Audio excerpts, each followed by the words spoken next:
And so let's look at the guidelines then from that perspective. In this talk, we're emphasizing the method. And so you could easily get stuck on, well, I've got to do the method just right. But it's always a relationship. And that means, unlike certain other disciplines, if you don't do it correctly, it doesn't matter. It's a help if you do it correctly. But it doesn't matter because it's your intention that counts, and the relationship is with God. And God sees that you're trying hard to do a nice job, the best you can, however much you're stumbling.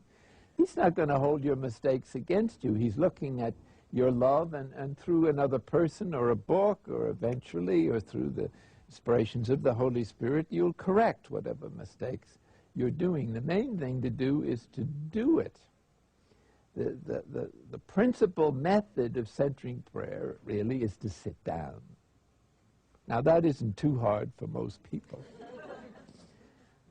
Once you sit down, then the Spirit has sort of got you, especially if you're determined to sit there for the 20, 25 minutes that you have agreed upon. And if you do that every day, then your mistakes or misconceptions will gradually evaporate. Doing it is the primarily discipline. But there's ways of doing it that could facilitate this sitting there. And so let's look at the guidelines. Now, the first guideline is choose a sacred word as the symbol of your intention to consent to God's presence and action within you. Notice, please, God's presence and action. So we're working with a dynamic relationship, a back and forth, an exchange, a conversation which has moved towards communion or is moving in that direction. The second little guideline is that sitting comfortably and with eyes closed, we settle briefly, like I'm settling in this nice chair, breathing easily and so on. And then after a few moments of not doing anything, just sort of settling, pausing, maybe 10 or 15 seconds of quiet, you introduce very gently, very casually, almost informally, the sacred word that you had chosen in the first guideline that symbolizes the consent of your will to God's presence and action within. They always go together. God is not a statue.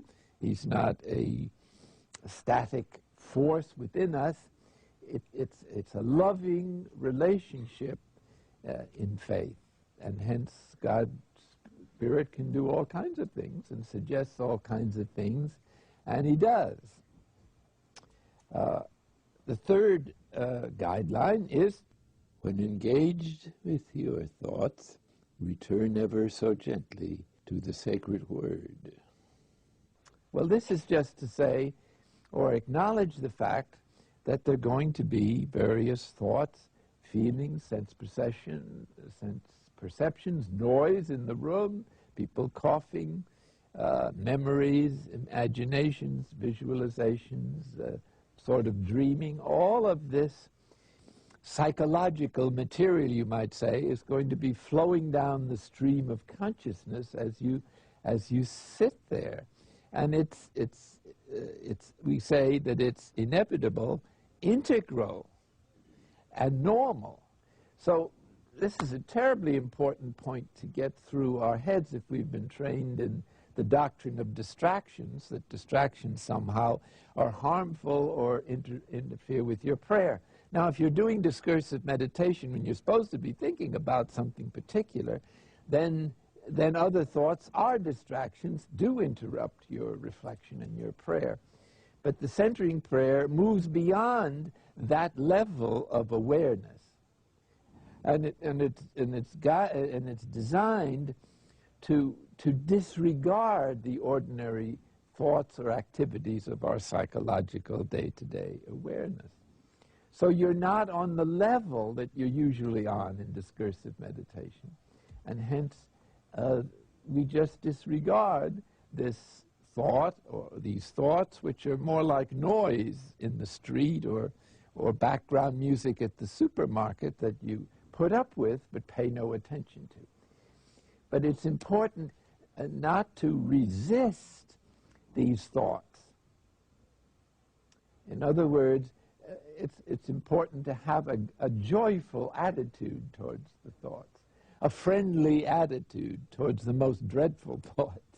Not that you linger over them or act them out, but it's important that we expect them, and they're normal, and they're integral, and so we receive them all with a smile, sort of inward smile, so to speak. A jolly attitude is recommended. Here they go again, that sort of thing. Ha, ha, ha.